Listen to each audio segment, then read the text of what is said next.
A new report by Environmental Defense is raising concerns about a chemical pesticide that was found to be present in some of the foods we eat every day, from breakfast cereals to pasta. Joining me with more is Toxins Program Manager with Environmental Defense, Melissa. Thank you so much for being here. Thank you for having me. Okay, so let's look at the report. It looks specifically at glyphosate, and it said that out of 18 products examined, only 4 came back without any traces of the herbicide. Now, what kinds of products were examined, and why is this pesticide showing up in the first place? So we wanted to test a variety of different food products, mainly popular food brands that are consumed by children and families every day. So we looked at breakfast foods, so some of children's favorite cereals and oats. We also looked at popular lunch foods and snacks, including bagels, pasta, tortillas, and we also looked at crackers and other snacks. So really, these things could be present in every Canadian's homes. And that's what we found. We found that this pesticide is consistently showing up in our food. The problem is that this pesticide we know is linked to cancer by a specialized cancer agency that's associated with the World Health Organization.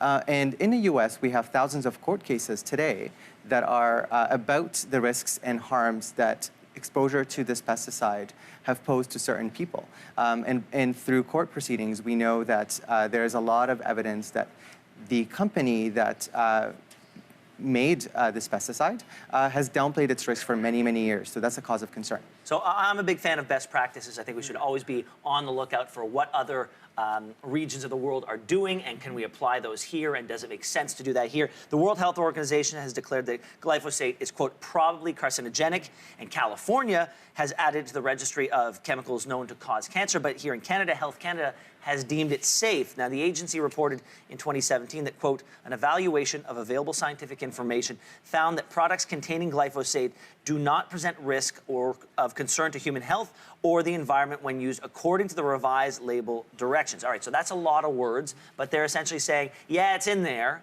but it's fine if it's used as directed. What do you say to that? So I think just one thing that I wanted to correct there is that the findings in Canada isn't that it's safe, but that the risks are not unacceptable. So that means that there are risks, but they haven't reached a point where Health Canada deems it to be a problem.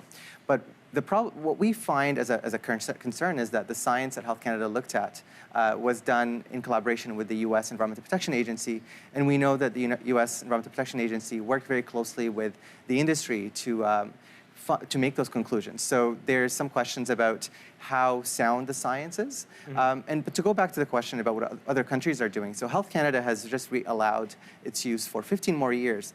But in Austria, Germany, and France, there has been commitments to ban it within the next 3 to 5 years. So what we're finding is that the debate in different countries around this pesticide is completely different from what is happening in Canada. So what is your organization looking for Ottawa to do? Tighten the rules or do their own research independent of the United States?